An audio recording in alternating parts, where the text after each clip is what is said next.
Hi friends, welcome to అత్తకోళ్ళ వంటలు. అత్తకోళ్ళ వంటలు మన రెసిపీ వచ్చేసి చెర్రీ టమాటా. ఈసారి అయితే ఫామ్కి వెళ్ళడానికి అయితే అవ్వలేదు, అందుకే ఫామ్ నుంచే చెర్రీ టమాటాలు వచ్చేసాయి. రెగ్యులర్గా అంటే మనకి పెద్ద టమాటాలు దొరుకుతాయి కదా, ఆ పెద్ద టమాటాలతో రసం బాగుంటుంది. కానీ ఓకే, కానీ ఇది ఇంకా చాలా బాగుంటుంది, చాలా డిఫరెంట్గా ఉంటుంది దీని టేస్ట్ కూడా. ఒకసారి మీకు ఎక్కడైనా అవైలబుల్ ఉంటే ఈ టమాటాస్ తెచ్చుకుని మాత్రం రసం కంపల్సరీ పెట్టుకోండి. ఇది ఒక్కసారి తింటే మళ్ళీ మీ ఫ్యామిలీ మెంబర్స్ మళ్ళీ అడుగుతారు, అంత టేస్ట్ ఉంటుంది ఇది. దీని ఇప్పుడు ప్రాసెస్ చూద్దాం. ఇలా చెర్రీ టమాటాలని 4-5 సార్లు కడిగేసుకున్నాక రసం పెట్టడానికి గిన్నె తీసుకుంటాం కదా, ఈ గిన్నెలో కడిగేసి ఇలా వేసేసుకోవాలి.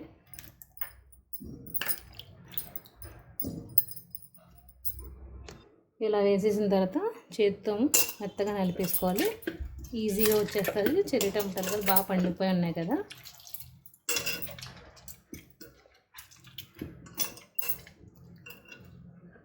ఇలా మొత్తం కలిపేసుకున్నాక పసుపు, కారం, సాల్ట్, అలానే చిన్నగా తరిగి పెట్టుకున్న ఉల్లిపాయ ముక్కలు, పచ్చిమిరపకాయ ముక్కలు, అలానే కొద్దిగా కొత్తిమీర కూడా వేసుకోవాలి. ఇప్పుడు వాటర్ వేసేసుకోవాలి.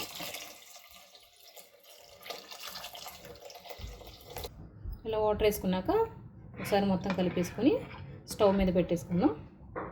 వాటర్ అనేది కొంచెం ఎక్కువనే వేసుకోవాలి, ఎందుకంటే మనకి ఎక్కువసేపు మరగాలి కదా. హై ఫ్లేమ్లో పెట్టుకొని ఒక 20 మినిట్స్ మరగనివ్వాలి. 20 నిమిషాలు అయితే హై ఫ్లేమ్ మీద మరిగిపోయింది కదండి. ఇప్పుడు మీడియం ఫ్లేమ్లో పెట్టుకొని ఒక 10 to 15 మినిట్స్ మరగనివ్వాలి. ఇలా మరుగుతున్నప్పుడు నేను వెల్లుల్లిపాయి, మిరియాలు, కొంచెం జీలకర్ర 3 కచ్చాపిచ్చగా ఇలాగ నలిపేసి ఇంకో మరుగుతున్న దాంట్లో వేసుకోవాలి.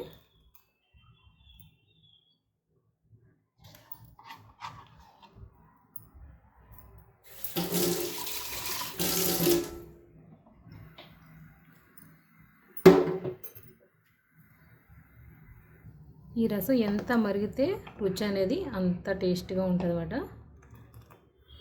ఒక టమాటాలో ఉన్న గుజ్జంతా మరిగిపోవాలి.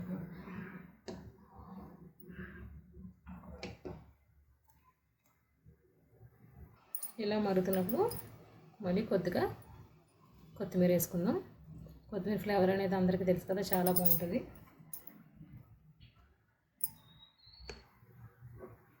అయిపోయిందండి రసం. ఇప్పుడు మనం తాలింపు వేసుకుందాం.